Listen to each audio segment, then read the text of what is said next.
Dear friends, എല്ലാവർക്കും PSC പ്രസത്തിലേക്ക് സ്വാഗതം. ഇന്ന് നമ്മൾ 6ാം ക്ലാസ്സിലെ SCERT ന്യൂ സിലബസ് അനുസരിച്ചുള്ള ബേസിക് സയൻസിലെ 4ാമത്തെ ചാപ്റ്ററിൻ്റെ 2ാമത്തെ പാർട്ടാണ് പഠിക്കാൻ പോകുന്നത്. അപ്പോൾ നമ്മുടെ ചാനൽ ആദ്യമായിട്ട് കാണുന്നവരുണ്ടെങ്കിൽ ഒന്ന് സബ്സ്ക്രൈബ് ചെയ്ത് കാണുക. അതുപോലെ തന്നെ തൊട്ടടുത്തുള്ള ബെൽ ബട്ടൺ കൂടി എനേബിൾ ചെയ്താൽ നമ്മുടെ വീഡിയോസ് അപ്പോൾ തന്നെ നോട്ടിഫിക്കേഷനായിട്ട് നിങ്ങൾക്ക് ലഭിക്കുന്നതായിരിക്കും. അപ്പോൾ നമ്മുടെ ചാനൽ ആദ്യമായിട്ട് കാണുന്നവരുണ്ടെങ്കിൽ മറ്റുള്ളവരിലേക്ക് കൂടി ഇതൊന്ന് ഷെയർ ചെയ്ത് കൊടുക്കുക. അപ്പോൾ നമുക്ക് ക്ലാസ്സിലേക്ക് കടക്കാം. പൂക്കാം കായ്ക്കാം എന്ന് പറയുന്ന ചാപ്റ്ററാണ് നമ്മൾ പഠിച്ചുകൊണ്ടിരിക്കുന്നത്. അപ്പോൾ ഈ ചാപ്റ്ററിൻ്റെ 2ാമത്തെ പാർട്ടാണെന്ന് നമ്മൾ പഠിക്കുന്നത്. ഇനി നമ്മൾ പഠിക്കുന്നത് പരാഗണത്തെക്കുറിച്ചാണ്. പോളിനേഷൻ. പരാഗണം എന്ന് പറഞ്ഞാൽ പരാഗയിൽ നിന്ന് പരാഗരേണുക്കൾ പരാഗണ സ്ഥലത്ത് പതിക്കുന്നതാണ് പരാഗണം. അപ്പോൾ പരാഗയിൽ നിന്ന്, പരാഗ എന്ന് പറയുമ്പം നമ്മുടെ കേസരപുടമാണ്, അതായത് ആൺ പ്രത്യുൽപാദന അവയവം. ഈ പരാഗയിൽ നിന്ന് പരാഗണ രേണുക്കൾ എങ്ങോട്ട് പോകുന്നു? പരാഗണ സ്ഥലത്ത് പതിക്കുന്നു. ഇതിനെയാണ് നമ്മൾ പരാഗണം എന്ന് പറയുന്നത്. ഇനി പൂക്കളുടെ കൂട്ടുകാർ എന്ന് പറഞ്ഞിട്ട് കുറച്ച് ചിത്രങ്ങളൊക്കെ നൽകിയിട്ടുണ്ട്. അതായത് കിളികളും അതുപോലെ ശലഭങ്ങളും ഒക്കെ മറ്റ് പ്രാണികളും പക്ഷികളും ഒക്കെ പൂക്കളിലേക്ക് ആകർഷിക്കപ്പെടാനുള്ള കാരണം എന്താണ്? ഈ പൂക്കളുടെ ഒരു സൗന്ദര്യം, പൂക്കളിലെ തേന്, അതിൻ്റെ ഭംഗി, ഇതൊക്കെയാണ്. പൂക്കളിൽ നിന്ന് തേൻ കുടിക്കുന്നത് കൊണ്ട് പൂക്കൾക്ക് എന്താണ് പ്രയോജനം? അപ്പോൾ ഈ പക്ഷികളും പ്രാണികളും പൂക്കളിൽ നിന്ന് തേൻ കുടിക്കുന്നത് കൊണ്ട് പൂക്കൾക്ക് എന്താണ് പ്രയോജനം? പൂക്കളിൽ പരാഗണം നടത്താൻ ഇവ സഹായിക്കുന്നുണ്ടോ? അപ്പം നമുക്കറിയാം, ഈ പക്ഷികളും പ്രാണികളും ഒക്കെ പൂക്കളിൽ പരാഗണം നടത്താൻ സഹായിക്കുന്നുണ്ട്. ഏതെല്ലാം ഘടകങ്ങളാണ് പരാഗണത്തെ സഹായിക്കുന്നത്? അപ്പോൾ പരാഗണത്തെ സഹായിക്കുന്ന ഘടകങ്ങളിൽ പ്രധാനമാണ് പ്രാണികൾ, പക്ഷികൾ ഒക്കെ പരാഗണത്തെ സഹായിക്കുന്നുണ്ട്. പ്രാണികളും പക്ഷികളും മാത്രമാണോ പരാഗണത്തെ സഹായിക്കുന്നത്? അല്ല, ഇത് മാത്രമല്ല. പിന്നെ എന്തൊക്കെയാണ്? ജീവികളെ കൂടാതെ പരാഗണത്തിന് സഹായിക്കുന്ന ഏതെല്ലാം ഘടകങ്ങളാണ് ഉള്ളത്, അല്ലെങ്കിൽ ഏതെല്ലാം പരാഗണകാരികളാണുള്ളത് എന്ന് ചോദിച്ചാൽ നമുക്ക് പറയാം. താഴെ ഇവിടെ 2 ചിത്രം തന്നിട്ടുണ്ട്. ഇവയിൽ ഓരോന്നിൻ്റെയും പരാഗണകാരികൾ ആരൊക്കെയാണ്? ഇവിടെ കുരുമുളക് തന്നിട്ടുണ്ട്, നെല്ല് തന്നിട്ടുണ്ട്. അപ്പോൾ ഈ കുരുമുളകിൻ്റെ പരാഗണകാരി ആരാ? ഞങ്ങളിൽ പരാഗണം നടക്കാൻ ജലം ആവശ്യമാണ്. അപ്പം നമുക്ക് പറയാം, കുരുമുളകിൽ പരാഗണം നടക്കുന്നത് എന്തിൻ്റെ സഹായത്തോടെയാണ്? ജലത്തിൻ്റെ സഹായത്തോടെയാണ്. അപ്പോൾ കുരുമുളകിൽ പരാഗണം നടത്തുന്നത് ആരാണ്? ജലമാണ്, ജലം. ഇനി നമുക്ക് അടുത്ത് നെല്ല് തന്നിട്ടുണ്ട്. ഞങ്ങളിൽ കാറ്റ് വഴിയാണ് പരാഗണം നടക്കുന്നത്. അപ്പം നെല്ലിൽ പരാഗണം നടക്കുന്നത് എങ്ങനെയെന്ന് ചോദിച്ചാൽ, കാറ്റിലൂടെ പരാഗണം നടത്തുന്ന ഒരു സസ്യമാണ് എന്ത്? നെല്ലെന്ന് പറയുന്നത്. ഭാരം കുറഞ്ഞ ധാരാളം പരാഗണ രേണുക്കൾ ഉള്ളത് കൊണ്ടാണ് ഇത് സാധിക്കുന്നത്. അപ്പോൾ ഇതിന് കാരണം എന്താണ്? ഭാരം കുറഞ്ഞ ധാരാളം പരാഗണ രേണുക്കൾ എവിടെയുണ്ട്? ഈ നെല്ലിൽ കാറ്റിലൂടെ വരാറുണ്ട്. അപ്പോൾ അതാണ് നെല്ലിൻ്റെയും കുരുമുളകിൻ്റെയും പരാഗ രേണുക്കൾ എന്ന് പറയുന്നത്. നെല്ലിനാണെങ്കിൽ കാറ്റ് വഴിയാണ് പരാഗണം നടക്കുന്നത്, കുരുമുളകിനാണെങ്കിൽ ജലത്തിലൂടെയാണ് പരാഗണം നടക്കുന്നത്. അപ്പോൾ ഈ രീതിയിൽ പരാഗണം നടത്തുന്ന സസ്യങ്ങളിൽ പരാഗണകാരികളെ ആകർഷിക്കുന്നതിന് നിറം, തേൻ, മണം തുടങ്ങിയ ഘടകങ്ങൾ ആവശ്യമുണ്ടോ എന്ന് ചോദിച്ചിട്ടുണ്ട്. അപ്പം നമുക്കറിയാം, കാറ്റിലൂടെയും ജലത്തിലൂടെയും ഒക്കെ പരാഗണം നടക്കുന്നതിന് നിറവും തേനും മണവും ഒന്നും ആവശ്യമായിട്ട് വരുന്നില്ല. ഇനി ഏതെല്ലാം പരാഗണകാരികളെയാണ് നമ്മൾ ഇതുവരെ പരിചയപ്പെട്ടത്? അപ്പം നമ്മൾ ഇതുവരെ പറഞ്ഞതിൽ പ്രാണികളുണ്ട്, പക്ഷികളുണ്ട്, കാറ്റുണ്ട്, ജലമുണ്ട്, ഇതൊക്കെയാണ് നമ്മൾ ഇതുവരെ പറഞ്ഞത്. ഇനി ഇവിടെ വാനിലയുടെ പരാഗണത്തെക്കുറിച്ച് പറഞ്ഞിട്ടുണ്ട്. നമ്മുടെ നാട്ടിൽ കൃഷി ചെയ്യുന്ന ഒരു സുഗന്ധ വ്യഞ്ജനമാണ് വാനില. ഈ സസ്യത്തിൻ്റെ ജന്മദേശം തെക്കേ അമേരിക്കയാണ്. അപ്പോൾ വാനിലയുടെ ജന്മദേശം എവിടെയാണ്? തെക്കേ അമേരിക്കയാണ്. വാനിലയിൽ പരാഗണം നടത്തുന്നത് ഒരിനം തേനീച്ചയാണ്. അപ്പോൾ വാനിലയിൽ പരാഗണകാരി എന്ന് പറയുന്ന ഒരു തേനീച്ചയാണ്. എന്നാൽ നമ്മുടെ നാട്ടിൽ ഈ തേനീച്ച ഇല്ലാത്തതിനാൽ കർഷകർ തന്നെ പൂക്കളിൽ കൃത്രിമമായി പരാഗണം നടത്തിയാണ് വിത്തുൽപാദിപ്പിക്കുന്നത്. അപ്പോൾ വാനിലയിൽ പരാഗണം നടത്തുന്നത് എന്താണ്? കൃത്രിമമായിട്ടാണ് വാനിലയിൽ പരാഗണം നടത്തുന്നത്. ശരിക്കും വാനിലയിൽ പരാഗണം നടത്തുന്നത് ഒരു തരം തേനീച്ചയാണ്. തേനീച്ച നമ്മുടെ നാട്ടിൽ ഇല്ല. കാരണം എന്താണ്? വാനിലയുടെ ജന്മദേശം എവിടെയാണ്? തെക്കേ അമേരിക്കയാണ്. ഇനി സ്വപരാഗണവും പരപരാഗണവും. ചിത്രങ്ങൾ നിരീക്ഷിച്ച് ഏതെല്ലാം രീതിയിലാണ് പരാഗണം നടത്താൻ സാധ്യതയുള്ളതെന്ന് മനസ്സിലാക്കുക. ഇവിടെ നോക്കിയേ, ഇവിടെ ഒരു ചെടി തന്നെ തന്നിട്ടുണ്ട്. ആ ചെടിയിൽ വിവിധ രീതിയിലുള്ള പരാഗണമാണ് നടക്കുന്നത്. അപ്പോൾ ഒന്ന് എന്താണ്, പ്രത്യേകിച്ച് ഒരു പൂവിൽ മാത്രം പരാഗണം നടത്തുന്നു. ഇനി ഓരോന്നിലായിട്ട് പരാഗണം. ഇനി ഇവിടെ നിന്ന് ഒരു ചെടിയിൽ നിന്ന് മറ്റൊരു ചെടിയിലേക്ക് പരാഗണം നടത്തുന്നു. അപ്പം ഇങ്ങനെ പല രീതിയിൽ എന്ത് ചെയ്യുന്നുണ്ട്? പരാഗണങ്ങൾ നടക്കുന്നുണ്ട്. അപ്പോൾ ഇവിടെ ഒരു പരാഗണം, ഇവിടെ ഒരു പരാഗണം ഈ ഒരു പൂവിൽ നടന്നു. ഇനി ഈ പൂവിൽ നിന്ന് അടുത്ത പൂവിലേക്ക് എന്ത് ചെയ്യുന്നു? പരാഗണം നടക്കുന്നു.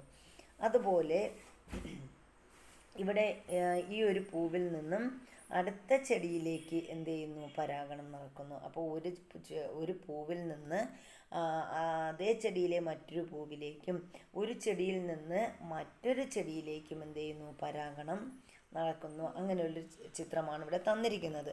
അപ്പോൾ ഒന്നാമത്തെ ചിത്രത്തിൽ ഒരു പൂവിൻ്റെ പരാഗരേണുക്കൾ അതേ പൂവിൻ്റെ പരാഗണ സ്ഥലത്ത് തന്നെയല്ലേ പതിക്കുന്നത്. അപ്പോൾ ഒന്നാമത്തെ ചിത്രം തന്നിരിക്കുന്നത് എന്താണ്? ഒരു പൂവിൻ്റെ പരാഗണ രേണുവാണ് ഇവിടെ തന്നിരിക്കുന്നത്. ഈ പരാഗണ രേണു എന്ത് ചെയ്യുന്നു? അതേ ചെടിയിൽ തന്നെ, പൂവിൽ തന്നെ പതിക്കുന്നു. ഇനി രണ്ടാമത്തെ ചിത്രത്തിൽ എന്താ നമ്മൾ കണ്ടത്? ഈ പൂവിൻ്റെ പരാഗണ രേണു എന്ത് ചെയ്യുന്നു? അടുത്ത പൂവിൽ പതിക്കുന്നു. അപ്പോൾ രണ്ടാമത്തെ ചിത്രത്തിൽ എന്താണ് സംഭവിക്കുന്നത് നമ്മൾ പറഞ്ഞു. അതുപോലെ മൂന്നാമത്തെ ചിത്രത്തിലാണെങ്കിലോ ഇവിടെ മൂന്നാമത്തെ ചിത്രത്തിൽ ഈ പൂവിൻ്റെ പരാഗരേണു അടുത്ത ചെടിയിലെ പരാഗണ രേണുവിൽ പതിക്കുന്നു. അപ്പോൾ പരാഗണ സ്ഥലത്ത് പതിക്കുന്നു. അപ്പോൾ ഇങ്ങനെയാണ് നമ്മളിവിടെ കണ്ടത്. അപ്പോൾ ഒന്നാമത്തെ ചിത്രം പറയുന്നു പരാഗണ രേണുക്കൾ അതേ പൂവിൽ പതിക്കുന്നു. രണ്ടാമത്തെ ചിത്രം എന്താണ്? പരാഗണ രേണുക്കൾ ഒരു പൂവിൽ നിന്ന് മറ്റൊരു പൂവിൽ പതിക്കുന്നു.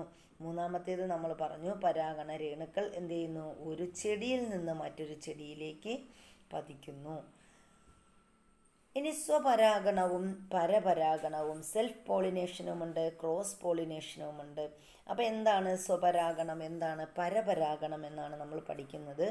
ഒരു പൂവിലെ പരാഗരേണുക്കൾ അതേ പൂവിൻ്റെ പരാഗണ സ്ഥലത്തോ അതേ ചെടിയിലെ മറ്റൊരു പൂവിൻ്റെ പരാഗണ സ്ഥലത്തോ പതിക്കുന്നതാണ് സ്വപരാഗണം. ഇപ്പോൾ സ്വപരാഗണം എന്ന് പറഞ്ഞാൽ ഒരു പൂവിലെ പരാഗരേണുക്കൾ എന്ത് ചെയ്യുന്നു? അതേ പൂവിൻ്റെ പരാഗണ സ്ഥലത്ത് അല്ലെങ്കിൽ അതേ ചെടിയിലെ മറ്റൊരു പൂവിൻ്റെ പരാഗണ സ്ഥലത്തോ പതിക്കുന്നതാണ് സ്വപരാഗണം. അപ്പോൾ ഇവിടെ നടക്കുന്നത്, ഈ ചെടിയിൽ നടക്കുന്നത് എന്താണ്? ഇത് സ്വപരാഗണമാണ്. ഇത് രണ്ടും എന്താണ്? സ്വപരാഗണമാണ് ഇവിടെ രണ്ടും ഇടത്തും നടക്കുന്നത്. ഇനി നോക്കിയേ, ഒരു പൂവിൽ നിന്ന് പരാഗരേണുക്കൾ അതേ വർഗത്തിൽപ്പെട്ട മറ്റൊരു ചെടിയിലെ പൂവിൻ്റെ പരാഗണ സ്ഥലത്ത് പതിക്കുന്നതാണ് പരപരാഗണം. ഇപ്പോൾ പരപരാഗണം അല്ലെങ്കിൽ ക്രോസ് പോളിനേഷൻ എന്ന് പറയുമ്പോൾ അവിടെ എന്താ സംഭവിക്കുന്നത്? ഒരു പൂവിൽ നിന്ന് പരാഗരേണുക്കൾ എന്ത് ചെയ്യുന്നു? അതേ വർഗത്തിൽപ്പെട്ട മറ്റൊരു ചെടിയുടെ പൂവിലേക്ക് പതിക്കുന്നു. ഇതിനെയാണ് നമ്മൾ എന്തെന്ന് പറയുന്നത്? പരപരാഗണം എന്ന് പറയുന്നത്. അപ്പോൾ ഇവിടെ നമ്മൾ കണ്ട രണ്ടാമത്തെ ചിത്രം, ഈ ചിത്രം എന്തിന് ഉദാഹരണമാണ്? പരപരാഗണത്തിന് ഉദാഹരണമാണ്. അപ്പോൾ ഇവിടെ 2-3 ക്വസ്റ്റ്യൻസ് തന്നിട്ടുണ്ട്. പരാഗണവുമായി ബന്ധപ്പെട്ട് താഴെ പറയുന്ന പ്രസ്താവനകൾ വിശകലനം ചെയ്ത് ശരിയായവയ്ക്ക് നേരെ ടിക്ക് ചെയ്യാൻ പറഞ്ഞിട്ടുണ്ട്. ഏകലിംഗ സസ്യങ്ങളിൽ പരപരാഗണം മാത്രം നടക്കുന്നു. അപ്പോൾ ഏകലിംഗ സസ്യങ്ങളിൽ എന്താണ്? സ്വപരാഗണമാണ് നടക്കുന്നത്. ദ്വിലിംഗ സസ്യങ്ങളിൽ പരപരാഗണം മാത്രം നടക്കുന്നു. അത് ശരിയാണ്. ദ്വിലിംഗ സസ്യങ്ങളിലാണ് എന്ത് നടക്കുന്നത്? പരപരാഗണം നടക്കുന്നത്. ദ്വിലിംഗ പുഷ്പങ്ങളിൽ സ്വപരാഗണവും പരപരാഗണവും നടക്കുന്നു. അപ്പം ദ്വിലിംഗ പുഷ്പങ്ങളിൽ സ്വപരാഗണവും പരപരാഗണവും നടക്കുന്നു. ദ്വിലിംഗ സസ്യങ്ങളിൽ സ്വപരാഗണവും പരപരാഗണവും നടക്കുന്നു എന്നത് ശരിയാണ്, വളരെ ശരിയാണ്. ഇപ്പോൾ ഉദാഹരണം നമ്മൾ പറയുകയാണെങ്കിൽ ദ്വിലിംഗ പുഷ്പങ്ങളായ ചോളം, തക്കാളി ഇവയിലൊക്കെ എന്താണ് ഈ പറഞ്ഞ സ്വപരാഗണവും പരപരാഗണവും നടക്കുന്നുണ്ട്. ഇനി നമ്മൾ പറയുന്നത് പരപരാഗണത്തെ പ്രോത്സാഹിപ്പിക്കുന്ന പ്രകൃതിയെക്കുറിച്ചാണ്. സസ്യങ്ങളിൽ മെച്ചപ്പെട്ടതും വൈവിധ്യമാർന്നതുമായ ഇനങ്ങൾ ഉണ്ടാകുന്നതിന് പ്രകൃതി തന്നെ സ്വപരാഗണത്തെ തടഞ്ഞ് പരപരാഗണത്തെ പ്രോത്സാഹിപ്പിക്കുന്നുണ്ട്. ചില സസ്യങ്ങളിലെ പൂക്കളിൽ ആൺ പെൺ ലിംഗാവയവങ്ങൾ വ്യത്യസ്ത സമയത്താണ് പാകമാകുന്നത്. ഉദാഹരണത്തിന് സൂര്യകാന്തിയിൽ കേസരം പൂർണ്ണ വളർച്ചയെത്തിയതിന് ശേഷമാണ് ജനിപുടത്തിൻ്റെ വളർച്ച പൂർണ്ണമാകുന്നത്. അവക്കാഡോയിൽ ജനിപുടത്തിൻ്റെയും കേസരത്തിൻ്റെയും വളർച്ച പൂർത്തിയാകുന്നത് വ്യത്യസ്ത സമയങ്ങളിലാണ്. മേന്തോന്നിയിൽ സ്വപരാഗണം തടയുന്നതിനായി കേസരവും ജനിപുടവും രണ്ട് ദിശയിൽ കാണപ്പെടുന്നു.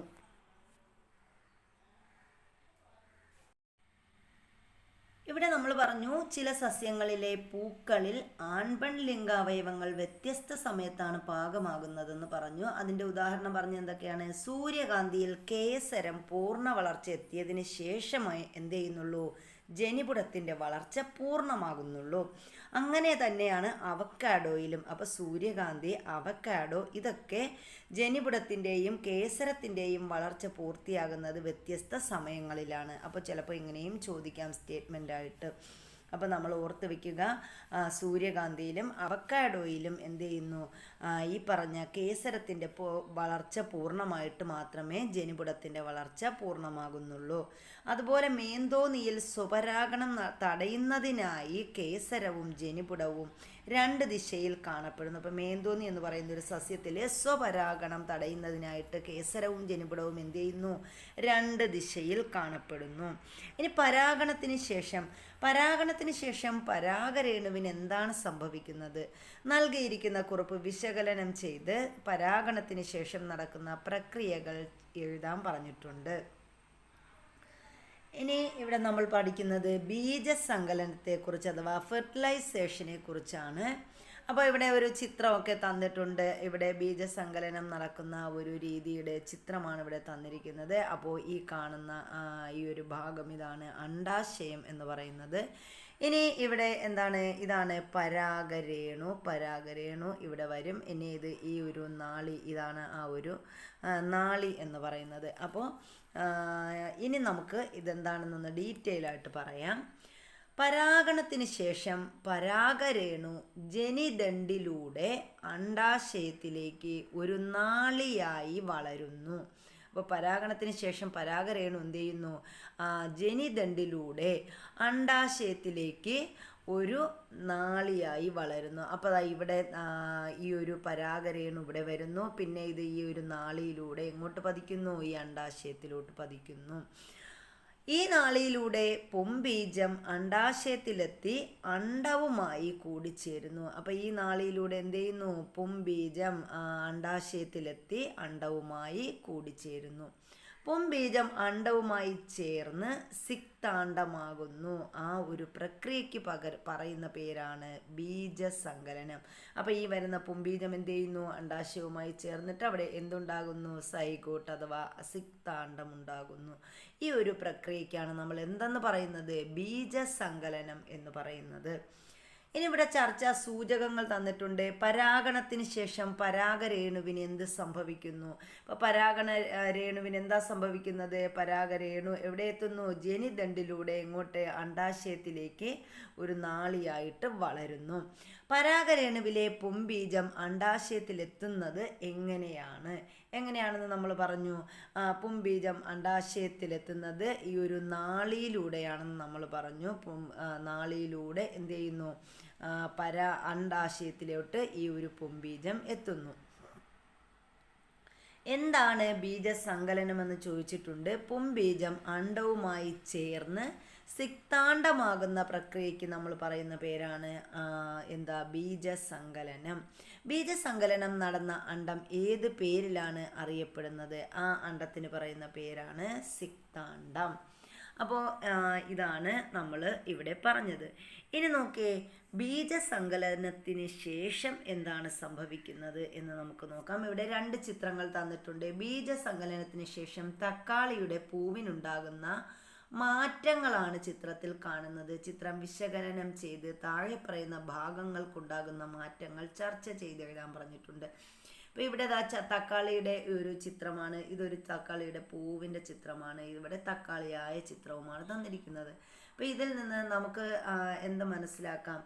ദളങ്ങൾ കൊഴിഞ്ഞു പോകുന്നു. അപ്പോൾ തക്കാളിയുടെ ബീജസങ്കലനത്തിന് ശേഷം എന്തൊക്കെ സംഭവിക്കുന്നു? അതിൻ്റെ ഈ ഒരു ദളങ്ങൾ എന്ത് ചെയ്യുന്നു? ഈ കാണുന്ന ദളങ്ങളൊക്കെ കൊഴിഞ്ഞു പോകും. പിന്നെയോ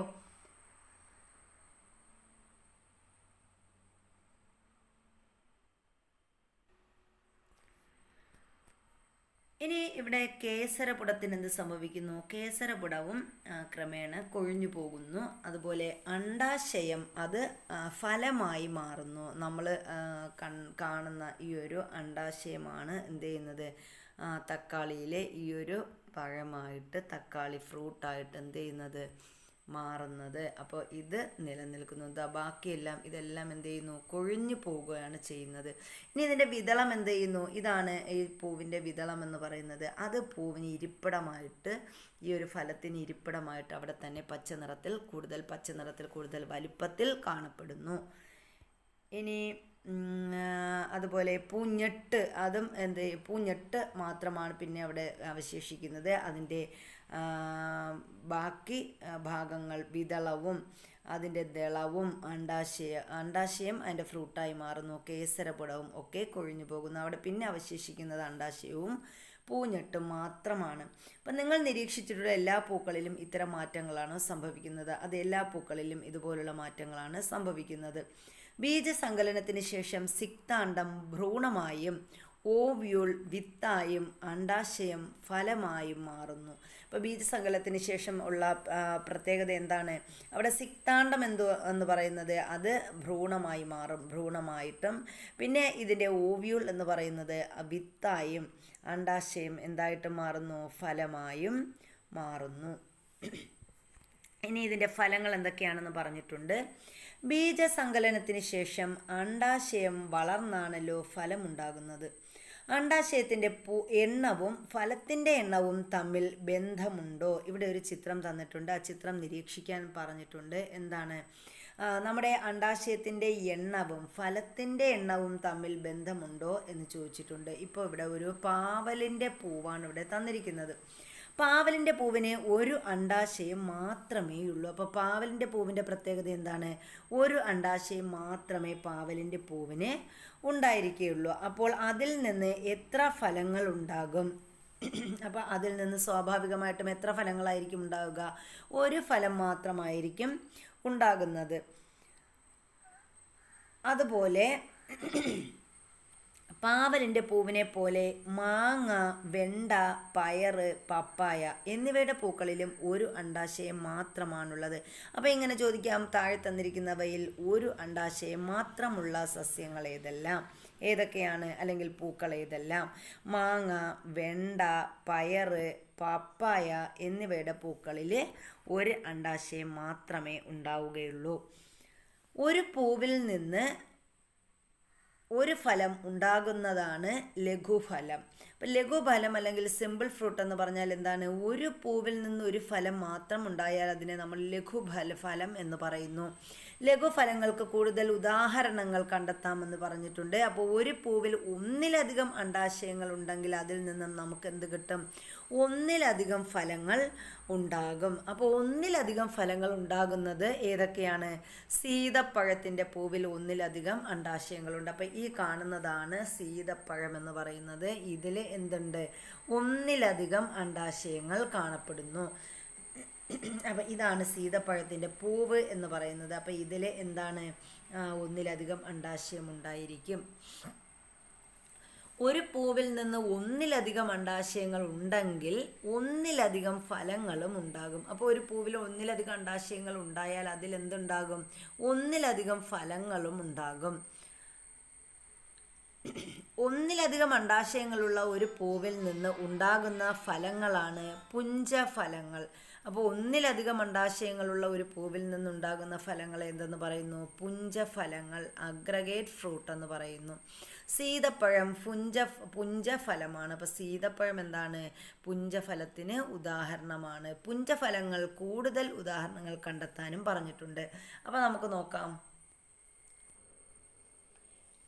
പുഞ്ചഫലത്തിന് ഉദാഹരണം നോക്കുകയാണെങ്കിൽ നമുക്ക് പറയാം ഈ ഒരു സീതപ്പഴം, അതുപോലെ പൈനാപ്പിൾ എന്തിന് ഉദാഹരണമാണ്?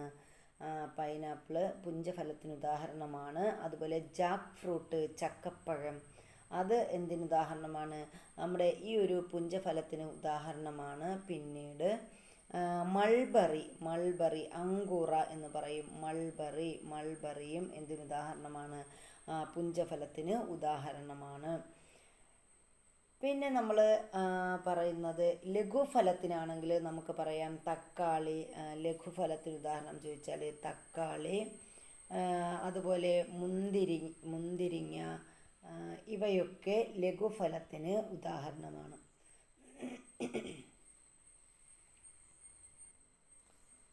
വിത്തില്ല ഫലങ്ങൾ നോക്കാം. ബീജസങ്കലനം നടക്കാതെ ചില സന്ദർഭങ്ങളിൽ അണ്ഡാശയം ഫലമായി മാറാറുണ്ട്.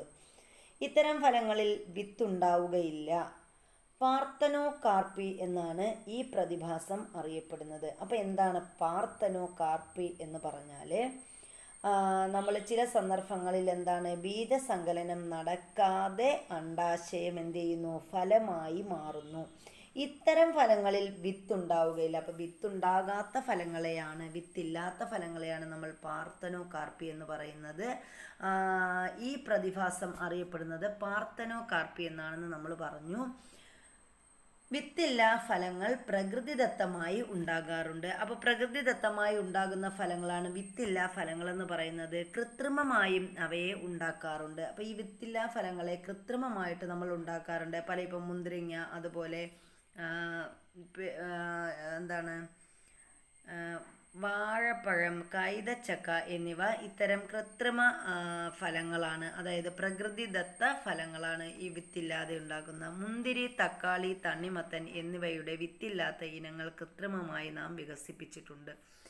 അപ്പോൾ മുന്തിരിങ്ങ, അതുപോലെ തണ്ണിമത്തൻ, പിന്നെ തക്കാളി, ഇതൊക്കെ കുരുവില്ലാത്ത ഇനങ്ങളെ കൃത്രിമമായിട്ട് വികസിപ്പിച്ചിട്ടുണ്ട്. അപ്പോൾ ഈ ഒരു പ്രക്രിയയാണ് എന്ത് പാർത്തനോകാർപ്പി എന്ന് പറയുന്നത്. നെക്സ്റ്റ് പൂങ്കുലകളാണ് പറഞ്ഞിരിക്കുന്നത്. പൂങ്കുലകളിൽ ഫലം ഉണ്ടാകുന്നത് നിങ്ങൾ നിരീക്ഷിച്ചിട്ടുണ്ടോ? അപ്പോൾ ഇവിടെ പൂങ്കുലകളിൽ ഏതൊക്കെ ഫലങ്ങളാണ് പൂങ്കുലകൾ വന്നിട്ട് ഫലങ്ങളായിട്ട് മാറുന്നത്? നമ്മളെ മാവിൻ്റെ പൂങ്കുല, മാവ്, അതുപോലെ വാഴക്കുല, ഇതൊക്കെ എന്താണ് പൂങ്കുലകളായിട്ടാണ് വരുന്നതല്ലേ. എന്നിട്ടാണ് ഇവയൊക്കെ ഫലമായിട്ട് മാറുന്നത്. ഇനി അതുപോലെ പ്ലാവിൻ്റെ പൂങ്കുല, പ്ലാവിലും പൂങ്കുലകളായിട്ടാണ് വരുന്നത്. ഈ കാണുന്നതാണ് പ്ലാവിൻ്റെ പൂങ്കുല എന്ന് പറയുന്നത്. ഇതിൽ മാവിൻ്റെ പൂങ്കുലയിലെ ഓരോ പൂവും ഓരോ മാങ്ങയായി മാറുന്നുണ്ട്. അപ്പം മാവിൻ്റെ പൂങ്കുലയുടെ പ്രത്യേകത എന്താണ്? ഓരോ പൂവും എന്ത് ചെയ്യുന്നു? ഓരോ മാങ്ങയായിട്ട് മാറുന്നുണ്ട്. വാഴയുടെ പൂങ്കുലയിലും ഓരോ പൂവും ഫലമായി മാറുന്നു. എന്നാൽ ഇതുപോലെയാണോ പ്ലാവിൻ്റെ പൂങ്കുലയിൽ സംഭവിക്കുന്നതെന്ന് പറഞ്ഞിട്ടുണ്ട്. അപ്പോൾ പ്ലാവിൻ്റെ പൂങ്കുല എന്ന് പറയുന്നത് ഇതൊരൊറ്റ പൂങ്കുലയാണ്. ഇതാണ് പ്ലാവിൻ്റെ ഒരൊറ്റ പൂങ്കുല എന്ന് പറയുന്നത്. അപ്പം ഇത് ഒരൊറ്റ ഫലമായിട്ടാണ് മാറുന്നത്. ഈ പൂങ്കുലകളെല്ലാം കൂടി ചേർന്ന് ഒരൊറ്റ ഫലമായിട്ട് മാറുന്നു. മാവ്, വാഴ എന്നിവയുടെ പൂങ്കുലകളിൽ ഉണ്ടാകുന്ന ഫലങ്ങൾ വേറിട്ടാണ് കാണപ്പെടുന്നത്. എന്നാൽ പ്ലാവിൻ്റെ പൂങ്കുലയിൽ ഉണ്ടാകുന്ന ഫലങ്ങൾ എല്ലാം കൂടി ചേർന്ന് ഒറ്റ ഫലമായി മാറുന്നു. ഒരേ പൂങ്കുലയിൽ ഉണ്ടാകുന്ന ഒന്നിലധികം ഫലങ്ങൾ കൂടിച്ചേർന്ന് ഒറ്റ ഫലം ആകുന്നതാണ് സംയുക്ത ഫലം അല്ലെങ്കിൽ മൾട്ടിപ്പിൾ ഫ്രൂട്ട് എന്ന് പറയുന്നത്. അപ്പോൾ സംയുക്ത ഫലം എന്നാൽ എന്താണെന്ന് ചോദിച്ചാൽ നമുക്ക് പറയാം, ഒരു പൂങ്കുലയിൽ ഉണ്ടാകുന്ന ഒന്നിലധികം ഫലങ്ങൾ കൂടിച്ചേർന്ന് ഒറ്റ ഫലമായി മാറുന്നു. അതിനെ നമുക്ക് എന്തെന്ന് പറയാം? സംയുക്ത ഫലം എന്ന് പറയാം. കൈതച്ചക്ക, ആഞ്ഞിലിച്ചക്ക, ശീമച്ചക്ക എന്നിവ സംയുക്ത ഫലങ്ങൾക്ക് ഉദാഹരണമാണ്. അപ്പോൾ സംയുക്ത ഫലങ്ങൾ ഏതൊക്കെയാണ്? നമുക്ക് ചക്ക പറയാം, അതുപോലെ കൈതച്ചക്ക, ആഞ്ഞിലിൻ്റെ ചക്ക ഉണ്ടല്ലോ, ആഞ്ഞിലിച്ചക്ക, ശീമച്ചക്ക, ഇതൊക്കെ എന്തിന് ഉദാഹരണമാണ്? സംയുക്ത ഫലങ്ങളാണ് എന്ന് പറയാം. ഇനി ഇത് മാറിയിട്ട് കപട ഫലങ്ങളുണ്ട് കേട്ടോ. സുഡോ ഫ്രൂട്ട്സ് എന്ന് പറയും, കപട ഫലങ്ങൾ. അപ്പോൾ എന്താണ് ഈ സുഡോ ഫ്രൂട്ട്സ് എന്ന് പറഞ്ഞാൽ? നാം കാണുന്ന എല്ലാ ഫലങ്ങളും അണ്ഡാശയം വളർന്നാണോ ഉണ്ടാകുന്നത്? അപ്പോൾ എല്ലാ ഫലങ്ങളും എന്താണ്, അണ്ഡാശയം വളർന്നിട്ടാണോ ഉണ്ടാകുന്നതെന്ന് ചോദിച്ചാൽ അങ്ങനെയല്ല. കശുമാങ്ങയുടെ കാര്യം എടുത്താലോ, അപ്പോൾ ഇവിടെ ഒരു കശുമാങ്ങ തന്നിട്ടുണ്ട്, അതിൻ്റെ ചിത്രവും തന്നിട്ടുണ്ട്, അതിൻ്റെ പൂങ്കുലകളൊക്കെ ഇവിടെ തന്നിട്ടുണ്ട്. നമുക്ക് നോക്കാം ഏത് ഭാഗമാണ് കശുമാങ്ങയിൽ ഫലം പോലെയായത്. അപ്പോൾ ഇവിടെ കശുമാവ് നമ്മൾ എടുക്കുകയാണെങ്കിൽ അതിൻ്റെ ഏത് ഭാഗമാണ്? അതിൻ്റെ ആ പൂവിൻ്റെ ഭാഗമാണ് എന്ത് ചെയ്യുന്നത്, ഇതാണ് പൂവിൻ്റെ ഭാഗം. പൂവ്, ആ പൂവാണ് എന്തായി മാറിയിരിക്കുന്നത്, അണ്ഡമായി മാറിയിരിക്കുന്നത്. മറ്റ് ഫലങ്ങളിൽ നിന്ന് കശുമാങ്ങയ്ക്ക് എന്ത് വ്യത്യാസമാണ് ഉള്ളത്? അപ്പം നമുക്ക് നോക്കാം. സാധാരണ പൂക്കളിൽ അണ്ഡാശയം വളർന്നാണ് ഫലം ഉണ്ടാകുന്നത്. അപ്പോൾ സാധാരണ നമ്മളൊരു പൂ എടുത്തു കഴിഞ്ഞാൽ നമ്മൾ ഇതുവരെ പഠിച്ചത് എന്താണ്? അണ്ഡാശയം വളർന്നാണ്, ബീജസങ്കലനം എന്നൊക്കെ നടന്ന് അണ്ഡാശയത്തിൽ വെച്ച് ബീജസങ്കലനം നടന്നാണ് അതൊരു ഫലമായിട്ട് മാറുന്നത്. അപ്പോൾ ഇവിടെ എന്ന് പറഞ്ഞാൽ ചില സസ്യങ്ങളിൽ അണ്ഡാശയം അല്ലാതെ പൂവിലെ മറ്റു ഭാഗങ്ങളും ഫലമായി മാറുന്നു. അപ്പോൾ അതിന് ഉദാഹരണമാണ് നമ്മുടെ കശുമാങ്ങ എന്ന് പറയുന്നത്, അല്ലെങ്കിൽ കശുവണ്ടി എന്ന് പറയുന്നത്. ഇവയാണ് കപടഫലങ്ങൾ. അപ്പോൾ കപടഫലം എന്ന് പറയുമ്പോൾ എന്താണ്? പൂവിൽ നിന്ന് എന്തുണ്ടാകുന്നു? പൂവിലെ മറ്റു ഭാഗങ്ങളും എന്ത് ചെയ്യുന്നു? ഫലമായിട്ട് മാറുന്നു. അല്ലെങ്കിൽ പൂവിൻ്റെ മറ്റ് ഭാഗങ്ങൾ ഫലമായി മാറുന്നതിനെയാണ് നമ്മൾ എന്തെന്ന് പറയുന്നത്? കപടഫലങ്ങൾ എന്ന് പറയുന്നത്. കശുമാങ്ങയിൽ പൂഞ്ഞെട്ട് വളർന്നാണ് ഫലമാകുന്നത്. അപ്പോൾ കശുമാങ്ങയെ നമ്മൾ എടുക്കുകയാണെങ്കിൽ അതിൻ്റെ പൂഞ്ഞെട്ടാണ് വളർന്ന് എന്തായി മാറുന്നത്? ഫലമായി മാറുന്നത്. അതിൻ്റെ പൂവ് എന്തായിട്ട് മാറുന്നു? അതിൻ്റെ അണ്ഡമായിട്ട് മാറുന്നു. ഇനി കപടഫലങ്ങൾക്ക് കൂടുതൽ ഉദാഹരണങ്ങൾ കണ്ടെത്താൻ പറഞ്ഞിട്ടുണ്ട്. കപടഫലങ്ങൾക്ക് ഉദാഹരണമാണ് നമുക്ക് പറയാം ആപ്പിള്, നമ്മൾ കഴിക്കുന്ന ആപ്പിള്, സബർ ജെല്ലി, ഇതൊക്കെ എന്തിനുദാഹരണമാണ്? കശുവണ്ടി, ഇതൊക്കെ എന്തിനുദാഹരണമെന്ന് നമുക്ക് പറയാം? കപടഫലങ്ങൾക്ക് ഉദാഹരണമാണ്. ഇവയുടെ പുഷ്പാസനം വളർന്ന് ഫലമായി മാറുന്നു. അപ്പോൾ ആപ്പിളിലെ ആണെങ്കിലും ആപ്പിളിൻ്റെ പുഷ്പാസനമാണ് എന്തായിട്ട് മാറുന്നത്? ഫലമായിട്ട് മാറുന്നത്. അതുപോലെ സബർ ജെല്ലിയിലും അങ്ങനെയാണ് സംഭവിക്കുന്നത്. എന്തുകൊണ്ടാണ് അവയെ കപടഫലങ്ങളെന്ന് വിളിക്കുന്നതെന്ന് മനസ്സിലായില്ലേ? അപ്പോൾ ഇതിനെ കപടഫലമെന്ന് വിളിക്കാനുള്ള പ്രധാന കാരണം എന്താണ്? അവയുടെ പുഷ്പാസനമാണ് എന്ത് ചെയ്യുന്നത്? വളർന്നിട്ട് അത് ഫലമായി മാറുന്നത്. അപ്പോൾ അതുകൊണ്ടാണ് അതിന് നമ്മൾ കപടഫലങ്ങളെന്ന് പറയുന്നത്.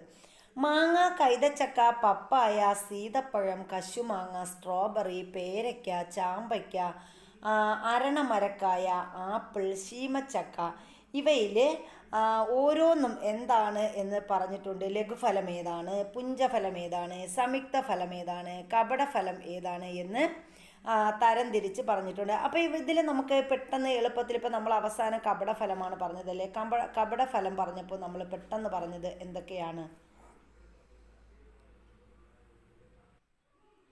ഇവിടെ മാങ്ങ, പപ്പായ, ചാമ്പയ്ക്ക, ഇതൊക്കെ ലഘുഫലത്തിന് ഉദാഹരണമാണ്. അപ്പം ലഘുഫലങ്ങൾ ഏതൊക്കെയെന്ന് ചോദിച്ചാൽ നമുക്ക് പറയാം. മാങ്ങ വരും, പപ്പായ, അതുപോലെ ഏതാണ്, ചാമ്പയ്ക്ക, ഇതൊക്കെ ലഘുഫലങ്ങൾക്ക് ഉദാഹരണമാണ്. ഇനി നമ്മൾ പുഞ്ചഫലം നോക്കുകയാണെങ്കിൽ, പുഞ്ചഫലം എന്ന് പറയുമ്പോൾ ഇവിടെ ഏതൊക്കെയാണ് വരുന്നത്?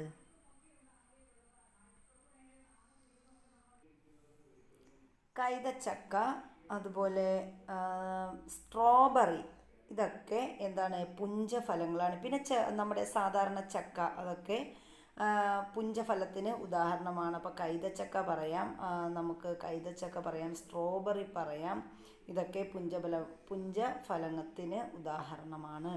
ഇനി സംയുക്ത ഫലം വരുമ്പോൾ നമുക്ക് അതിലും ജാക്ക് ഫ്രൂട്ട് പറയാൻ പറ്റും. എല്ലാം കൂടി ചേർന്നിട്ട് ഒറ്റ ഫലമായി മാറുന്ന സംയുക്ത ഫലം എന്ന് പറയുമ്പോൾ അതിൽ വരുന്നത് നമ്മുടെ ശീമച്ചക്ക വരും, പിന്നീട് ശീമച്ചക്ക, പേരയ്ക്ക, ഇതൊക്കെ സംയുക്ത ഫലങ്ങൾക്ക് ഉദാഹരണമാണ്. ഇനി കപടഫലം വരുമ്പോൾ ഏതൊക്കെയാണ്? ആപ്പിള്, അരണമരക്കായ, ഇതൊക്കെ കശുമാങ്ങ, ഇതൊക്കെ കപടഫലത്തിന് ഉദാഹരണമാണ്. അപ്പോൾ ഇതാണ് നമ്മുടെ ഈ ഒരു ചാർട്ട് എന്ന് പറയുന്നത്. ഇനി നമ്മൾ പഠിക്കുന്നത് പുഷ്പകൃഷിയെക്കുറിച്ചാണ്. പുഷ്പ കൃഷി അഥവാ ഫ്ലോറികൾച്ചർ എന്താണ്? പൂക്കൾ കൊണ്ട് നമുക്ക് എന്തെല്ലാം പ്രയോജനങ്ങളുണ്ട്? കണ്ണിന് കുളിർമ തരുന്നത് മാത്രമാണോ അതിൻ്റെ പ്രയോജനം? അപ്പോൾ നമുക്കറിയാം പൂക്കൾ എന്തിനൊക്കെ നമ്മൾ ഉപയോഗിക്കുന്നു എന്ന് നമുക്ക് അറിയാം. അപ്പോൾ മരുന്നിന് വേണ്ടിയിട്ട്, മണത്തിന് വേണ്ടിയിട്ട്, ഭക്ഷണത്തിൽ ചേർക്കാൻ നമ്മൾ ഉപയോഗിക്കുന്നു. അതുപോലെ നമ്മുടെ വസ്ത്രങ്ങളിൽ മണങ്ങൾ ചേർക്കാൻ നമ്മൾ ഉപയോഗിക്കുന്നു. പിന്നെ സോപ്പിൽ അങ്ങനെയൊക്കെ നമ്മൾ പൂക്കൾ ഉപയോഗിക്കുന്നുണ്ട്. അല്ലാതെ നമ്മൾ എന്താണ് സുഗന്ധ വസ്തുക്കളായിട്ട് നമ്മൾ ഉപയോഗിക്കുന്നു. നമ്മൾ ഫേഷ്യൽ ഇങ്ങനെ മുഖത്ത് തേക്കുന്നതിന് വേണ്ടി അങ്ങനെ ഒരുപാട് ഉപയോഗങ്ങൾ പൂക്കളിലൂടെ ഉണ്ട്. എണ്ണയായിട്ട് ഉപയോഗിക്കുന്നുണ്ട്. അങ്ങനെ ഒരുപാട് തരം നമ്മൾ പൂക്കളായിട്ട് ഉപയോഗിക്കുന്നുണ്ട്. അപ്പം നിങ്ങളുടെ സ്കൂളിലെ ജൈവ വൈവിധ്യ ഉദ്യാനത്തിൽ വ്യത്യസ്ത ഉപയോഗമുള്ള പൂച്ചെടികളുണ്ടോ എന്ന് പരിശോധിക്കൂ. ഇല്ലെങ്കിൽ അവ ഉൾപ്പെടുത്തി ഉദ്യാനം സമ്പുഷ്ടമാക്കാൻ ശ്രദ്ധിക്കുമല്ലോ. അപ്പോൾ പൂക്കൾ വ്യാവസായികമായി വളർത്തുന്നത് ആദായകരമല്ലേ? അപ്പോൾ പൂക്കൾ വ്യാവസായികമായി വളർത്തുന്ന ചിത്രമാണ് നമ്മൾ കണ്ടത്. പൂക്കൾ കൃഷി ചെയ്യുന്ന തോട്ടങ്ങൾ സന്ദർശിച്ചിട്ടുണ്ടോ? പല നിറത്തിലുള്ള പൂക്കൾ വിരിഞ്ഞു നിൽക്കുന്ന തോട്ടങ്ങൾ കാണാൻ എന്ത് ഭംഗിയാണ്. ഇപ്പോൾ ഇവിടെ കണ്ടോ, സൂര്യകാന്തി, അതുപോലെ റോസ്, ജമന്തി, ഇതൊക്കെ വിവിധ തരത്തിലുള്ള വാണിജ്യാടിസ്ഥാനത്തിൽ കൃഷി ചെയ്യുന്ന പൂന്തോട്ടങ്ങളാണ്. ഇനി എന്താണ് ഫ്ലോറികൾച്ചർ എന്ന് പറഞ്ഞാൽ?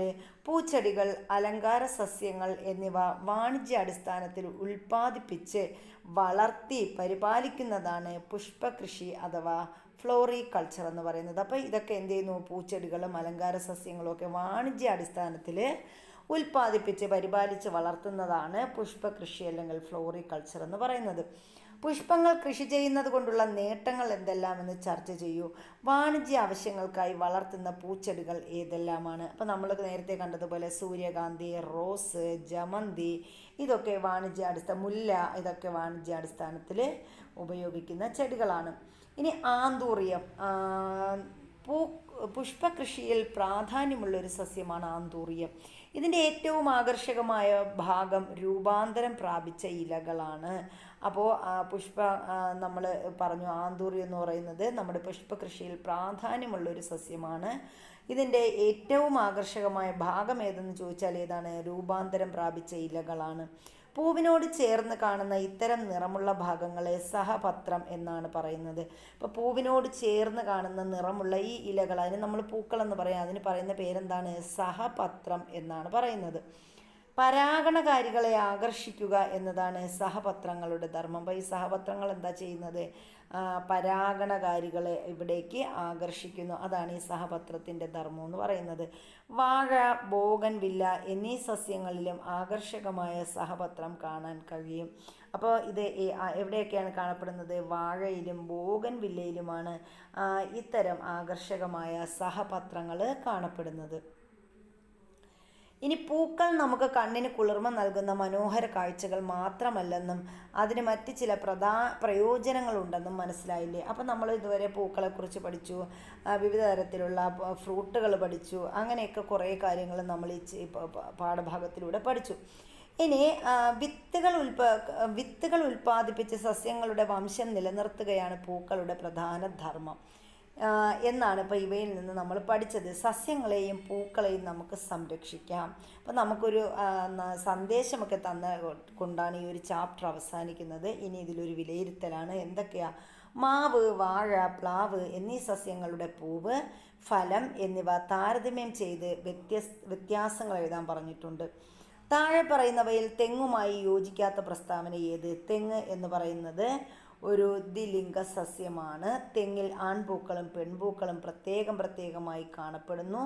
പെൺപൂക്കളിൽ നിന്നാണ് തേങ്ങ ഉണ്ടാകുന്നത്. കേസരപുടം, ജനിപുടം എന്നിവ ഒരേ പൂവിൽ കാണപ്പെടുന്നു. താഴെ പറയുന്നവയിൽ തെങ്ങുമായി യോജിക്കാത്ത പ്രസ്താവന എന്ന് പറഞ്ഞു. അതിൽ നമ്മൾ ഒരു ദ്വിലിംഗ സസ്യമാണ് എന്നത് തെറ്റാണ്. അപ്പോൾ തെങ്ങെന്ന് പറയുന്നത് ഒരു ഏകലിംഗ സസ്യമാണ്. തെങ്ങിൽ ആൺപൂക്കളും പെൺപൂക്കളും പ്രത്യേകമായി കാണപ്പെടുന്നു. അത് ശരിയാണ്. ആൺപൂക്കളും പെൺപൂക്കളും പ്രത്യേകമായിട്ട് കാണപ്പെടുന്നുണ്ട്. പെൺപൂക്കളിൽ നിന്നാണ് തേങ്ങ ഉണ്ടാകുന്നത്. അതും വളരെ ശരിയാണ്. കേസരപുടം, ജനിപുടം എന്നിവ ഒരേ പൂവിൽ കാണപ്പെടുന്നു. അപ്പോൾ ഒരേ പൂവിൽ കേസരപുടവും ജനിപുടവും കാണപ്പെടുന്നു എന്ന് പറയുമ്പോൾ ആൺപൂക്കളിൽ കേസരപുടവും ജനിപുടം, പെൺപൂക്കളിൽ ജനിപുടവും കാണപ്പെടുന്നു എന്നതാണ് ശരി. ഇനി ശരിയായവ വരച്ച് യോജിപ്പിക്കാൻ പറഞ്ഞിട്ടുണ്ട്. പുഞ്ചഫലം, സംയുക്ത ഫലം, ലഘുഫലം എന്നിവ എന്താണ് എന്ന് ചോദിച്ചിട്ടുണ്ട്. അപ്പോൾ ഒരു പൂവിൽ നിന്ന് ഒരു ഫലം ഉണ്ടാകുന്നതിനെയാണ് നമ്മൾ എന്തെന്ന് പറയുന്നത്? ലഘുഫലം എന്ന് പറയുന്നത്. അത് ഇവിടെ നമ്മൾ കൊടുത്തു. ഇനി സംയുക്ത ഫലം എന്ന് പറഞ്ഞാൽ എന്താണ്? ഒരു പൂങ്കുലയിൽ നിന്ന് ധാരാളം ഫലങ്ങൾ ഉണ്ടാകുന്നു, അവയെല്ലാം ചേർന്ന് ഒരു ഫലം പോലെയാകുന്നു. അതാണ് സംയുക്ത ഫലം എന്ന് പറയുന്നത്.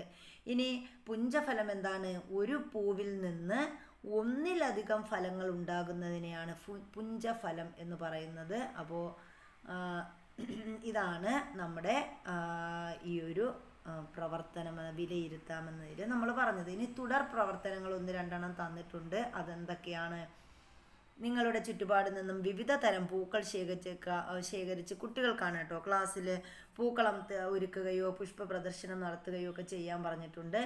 അതുപോലെ ഇലകൾ ഉണക്കി ഹെർബേറിയം തയ്യാറാക്കുന്നത് പോലെ പൂക്കളും ഉണക്കി സൂക്ഷിക്കാം. ഇതിനായി അനുയോജ്യമായ പൂക്കൾ തിരഞ്ഞെടുക്കാനൊക്കെ പറഞ്ഞിട്ടുണ്ട്. അപ്പോൾ ഇത്രയുമാണ് നമ്മുടെ ഈ ഒരു ചാപ്റ്റർ എന്ന് പറയുന്നത്. നമ്മുടെ ക്ലാസ്സുകൾ ഇഷ്ടപ്പെട്ടിട്ടുണ്ടെങ്കിൽ ലൈക്ക് ചെയ്യാൻ മറക്കരുത്. അതുപോലെ തന്നെ നിങ്ങൾക്ക് ഇഷ്ടപ്പെട്ടവരിലേക്ക് ഒന്ന് ഷെയർ ചെയ്ത് കൂടി കൊടുക്കുക. കമൻറ്റുകൾ എന്തായാലും കമൻറ്റ് ബോക്സിൽ ഇടുക. ക്ലാസ്സുകൾ ഇഷ്ടപ്പെട്ടിട്ടുണ്ടെങ്കിൽ അങ്ങനെ, ഇല്ല എങ്കിൽ അങ്ങനെ, ഇനിയും മെച്ചപ്പെടുത്താമെന്നെങ്കിൽ അങ്ങനെ എല്ലാം കമൻറ്റുകൾ തയ്യാറാക്കി ഇടുക. അപ്പോൾ എല്ലാവർക്കും നല്ലൊരു ദിവസം ആശംസിക്കുന്നു. താങ്ക്